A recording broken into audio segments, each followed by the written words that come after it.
Glória! Graças e paz a todos, eu me chamo Flávio, sou pastor aqui da Church of Jesus e, como de costume, nós nos reunimos e nos encontramos online para poder fazermos os nossos estudos de grupo familiar. E, dando continuidade na nossa série, nós vamos começar algo novo, como, por exemplo, o nosso título de hoje, que é Uma Fé que Transforma a Vida. Repetindo, uma fé que transforma a vida. E o meu convite para você é que você aí se conecte conosco, você possa pegar aí um papel e uma caneta, você possa pegar aí um lápis e uma borracha, deixe a sua Bíblia do lado e vamos juntos dar início a esse estudo, ok? Uma fé que transforma a vida. Interessante isso, né? Uma fé que transforma a vida. Será que existe fé que não transforma a vida? Na verdade, será que existe transformação sem fé? É muito estranho isso, mas vamos ver o que o Senhor vai falar conosco aqui nesse estudo, ok? E vamos começar o nosso estudo lendo 1 Tessalonicenses, capítulo 5, versículo 23. Olha o que está dizendo, que o próprio Deus da paz o santifique inteiramente, que todo o espírito, a alma e o corpo de vocês sejam conservados, irrepreensíveis na vinda de nosso Senhor Jesus Cristo. Olha que interessante. Quando conhecemos Jesus e somos inseridos em uma família espiritual, iniciamos uma jornada de crescimento e formação. Esse caminho é o que nós chamamos de discipulado, um processo de aprender a imitar Jesus e também de conduzir outros a se tornarem imitadores dele. O discipulado não se resume a conteúdos, informações ou cursos. Tudo isso faz parte do processo, mas não é o todo. O discipulado bíblico é aquele que nos transforma dia após dia. Por meio do quê, pastor? Por meio do relacionamento com Jesus, por meio do relacionamento com as pessoas e por meio do relacionamento com a palavra de Deus. Em um discipulado saudável, Jesus permanece sempre no centro, formando sua identidade em nós. Hoje, vamos refletir sobre como podemos desenvolver atitudes práticas em relação ao discipulado. Está preparado para anotar? Então, já prepare isso aí, para que nós possamos trilhar uma rota do discipulado de forma saudável. Primeiro, honre e viva em paz com todos. Não entendeu? Vou repetir. Honre e viva em paz com todos. Em 1 Tessalonicenses, capítulo 5, versículo 12 e 13, está escrito o seguinte: Agora lhes pedimos, irmãos, que tenham consideração para com os que se esforçam no trabalho entre vocês, que os lideram no Senhor e os aconselham. Tenham-nos na mais alta estima, com amor por causa do trabalho deles. Vivam em paz uns com os outros. Então, o primeiro passo é a gente entender que precisamos honrar e viver em paz com todos. Em toda a nossa vida cristã, Deus nos conduz por meio de pessoas mais experientes, como pastores, líderes de ministérios, líderes de grupo familiar. E olha que interessante, em cada etapa, Ele, o Senhor, usa essas pessoas para nos ajudar a crescer, para nos ajudar a amadurecer e nos tornar mais parecido com Jesus. Por isso, aprenda a honrar aqueles que se dedicam a formar a imagem de Cristo em você. Eu, como pastor, eu sempre digo isso para nós, os membros da nossa igreja e principalmente para os nossos líderes, que nós temos uma responsabilidade única de formar Cristo na vida das pessoas, tá? Haverá momentos difíceis, é certo, como conversas necessárias ou apontamentos que nos levam à mudança.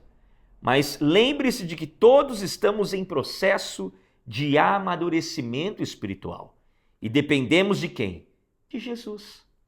Isso inclui aqueles que foram apontados como líderes na igreja. É por isso que nosso foco precisa estar em Jesus, prontos para estendermos a mão àqueles que erram, mostrando um caminho de arrependimento e graça.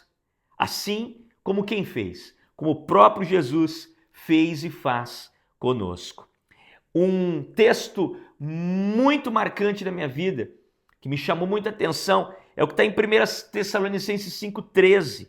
Vivam em paz uns com os outros. Então, preste atenção nisso. Nunca deixe de promover a paz. Eu e você somos agentes de promoção, não de coisas mais baratas. Não, nós precisamos promover o quê? Paz. Pois servimos aquele que é o príncipe da paz. Seja um pacificador e um agente de reconciliação em todos os ambientes nos quais você estiver inserido, quer no trabalho, quer em casa, quer na rua, quer na escola, aonde quer que você esteja, seja um pacificador e um agente de reconciliação. Viver o discipulado, família, na prática, envolve escolher a paz e trabalhar pela reconciliação em cada relacionamento. Como podemos cultivar uma postura de honra diante dos líderes espirituais e de pessoas espiritualmente mais maduras, reconhecendo que todos estamos em processo de amadurecimento espiritual? Pega essa pergunta: como podemos cultivar uma postura de honra diante dos líderes espirituais e de pessoas espiritualmente mais maduras, reconhecendo que todos estamos em processo de amadurecimento espiritual? Faça essa pergunta para você. Segunda pergunta: há algum relacionamento no qual você percebe que a paz foi quebrada e Deus está chamando para ser um agente de reconciliação? Existe? Pense, reflita, coloca nos pés do Senhor e coloque em ação, ok? Perdão. Para trilhar a rota do discipulado de forma saudável, aprendemos que precisamos honrar e viver em paz com todos. Mas o segundo passo, nós precisamos entender: invista na vida dos irmãos da fé. Olha que incrível! Eu e você precisamos investir na vida dos irmãos da fé. Às vezes nós pensamos que é só o dízimo na igreja, a oferta na igreja. Calma, calma. O Evangelho de Cristo vai muito mais além do que isso. E o segundo processo que nós precisamos entender, o segundo passo, o segundo ponto, é que nós precisamos investir na vida dos irmãos da fé. Olha o que diz a Bíblia em 1 Tessalonicenses, capítulo 5, versículo 14 e 15. Exortamos vocês, irmãos, a que advirtam os ociosos, confortem os desanimados, auxiliem os fracos, sejam pacientes para com todos. Tenham cuidado para que ninguém retribua o mal com o mal, mas sempre sejam bondosos uns para com os outros e para com todos. Eita, esse apóstolo Paulo é incrível. Ele fala diretamente com a sua poderosa palavra aos nossos corações. Na vida do discipulado bíblico, família, nunca somos chamados a caminhar sozinhos. Entenda isso. Mas a sermos discípulos e a formar discípulos ao longo do caminho. Nesse versículo da carta de Paulo aos Tessalonicenses, vemos o apóstolo orientando 3 grupos específicos. Olha que interessante: os ociosos, os desanimados e os fracos. Olha que orientação linda. Ao longo da jornada, Jesus nos convida a viver correções espirituais saudáveis e a ministrar fé, força e encorajamento.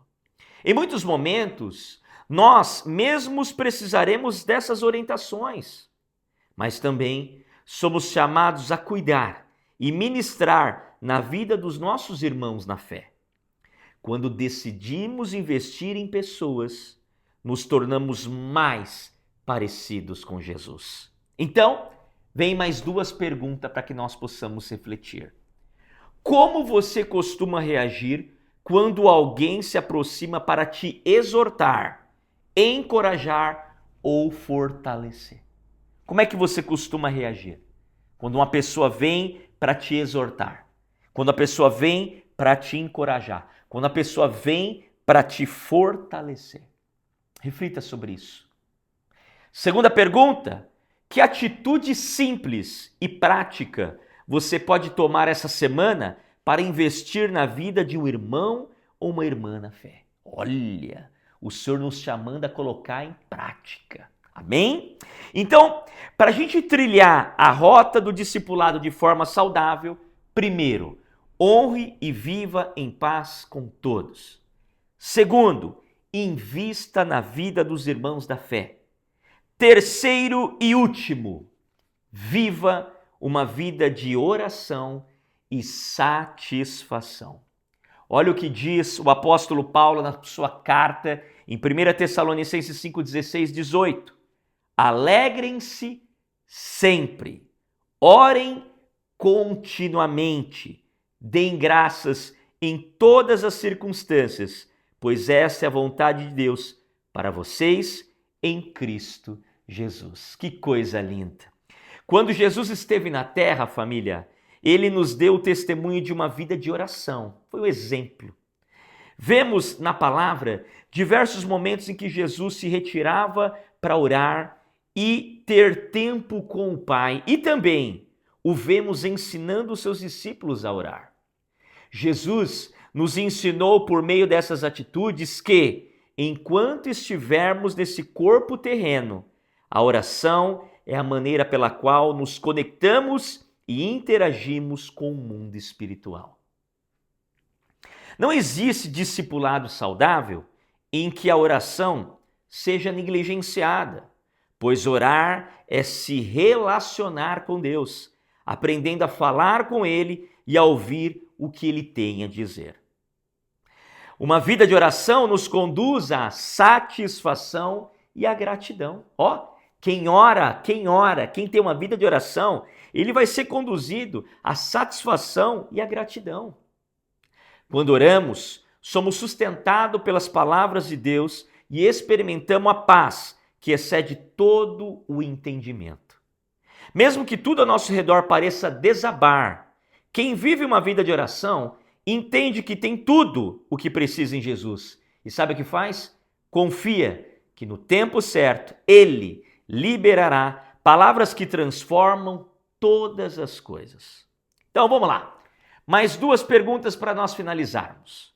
O que costuma ser o seu maior desafio para manter uma vida constante de oração? Pense comigo.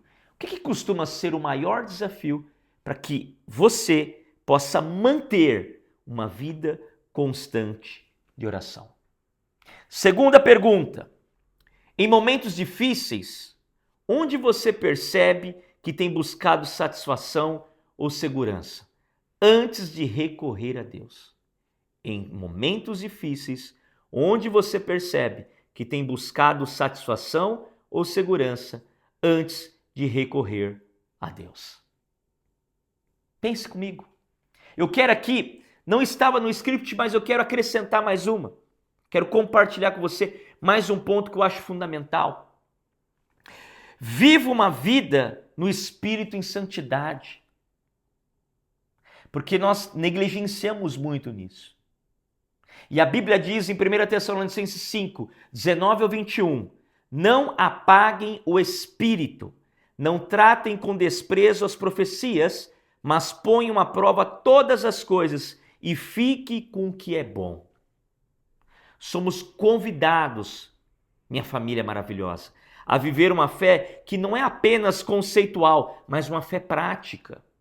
Os discípulos de Jesus experimentaram uma vida marcada por milagres, profecias e crescimento em santidade.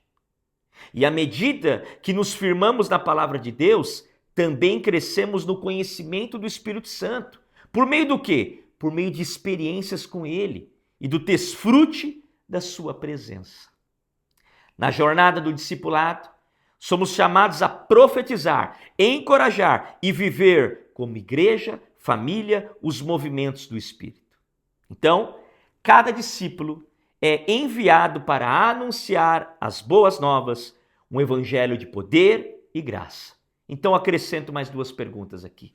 Que atitude concreta você pode tomar para crescer em sensibilidade à voz do Espírito Santo no seu dia a dia? O que você pode fazer? Qual é a ação que você pode colocar para que você possa crescer em sensibilidade para poder ouvir a voz do Espírito Santo dia a dia? Como você costuma lidar com experiências espirituais? Com resistência, ingenuidade ou discernimento? Depois dessas 2 últimas perguntas, nós concluímos. Conclusão: ao longo da nossa rota de crescimento no discipulado, desenvolvemos algumas marcas fundamentais na vida de um cristão, como honra, paz, serviço, satisfação em Deus, oração, gratidão, vida no Espírito, discernimento, santidade, esperança na volta de Cristo. Essas são as marcas de pessoas que foram encontradas por Jesus e que agora também conduzem outros a esse mesmo encontro, ajudando-as a crescer na jornada de fé e amadurecimento. Nunca deixe de investir no discipulado, buscando ser cada vez mais parecido com Jesus e levando pessoas comuns a se tornarem discípulos extraordinários deles. É Ele quem nos capacita em todo o percurso, família, até o dia em que estaremos com Ele na eternidade, aprendendo face a face com o próprio Cristo.